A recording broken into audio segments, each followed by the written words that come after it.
The question, please, of unethical news gathering. Presumably you've heard of the term binology, is that correct? I've actually become acquainted with it through the process of its inquiry. Okay. On how many occasions did you deploy or take advantage of the services of Benji, the bin man? I was trying to remember. I know that I detail at least one in my book in relation to a story about Elton John. I can't honestly say how many times, but certainly we deployed him or his services several times. Well, in your first book, 1998, the 13th of January, the entry says, I don't know whether you've got the same paperback edition. Yeah. I've got the hardback. I think it's the same pagination, actually. It's page 185. You tell us this, that Benjamin Pearl, a very strange guy who has peddled me a few stories in the past, rang me this morning with an extraordinary offer. I've got all Elton John's bank statements, he squealed in a high-pitched voice. I knew immediately where he would have got them. His nickname in Fleet Street is Benji the Bin Man.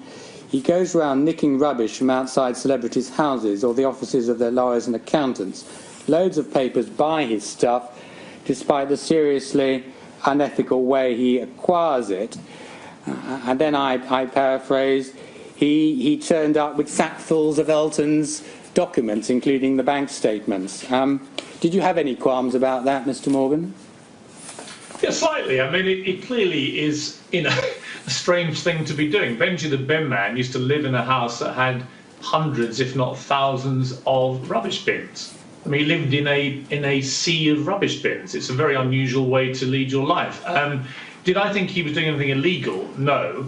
Did I think it was on the cusp of unethical? Yes. But it was interesting to me to see the testimony of David Lee, the chief investigations editor from The Guardian, who decided to make somebody else pay for this information whilst hoovering up all the details himself, which is something The Guardian's very good at. And since they have appointed themselves as the bishops of Fleet Street, I'd quite like to examine that practice, because in a way it's not massively dissimilar. They take the discarded remains from the tabloids, fill their papers with them, but never have to pay anything. I mean, if I thought of what David Lee did, then the Daily Mirror would have been a lot more profitable.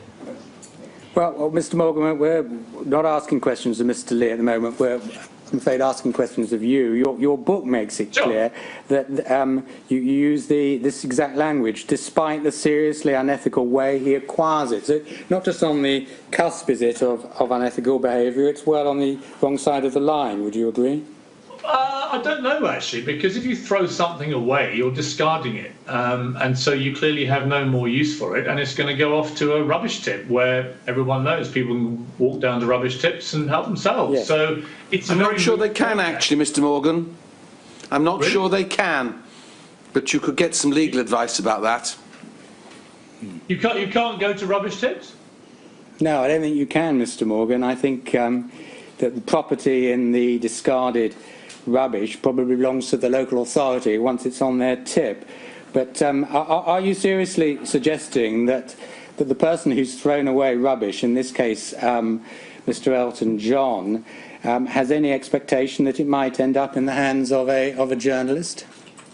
Well, it wasn't him, actually. It was his manager, John Reed. Yes, his manager, pardon me, yes. Yeah. Because the same principle applies, doesn't it? But I sort of, I take it if you throw rubbish into the street, then, I just throw it out there. I wonder how unethical it is if that then appears in a newspaper. I mean, it's rubbish, isn't it?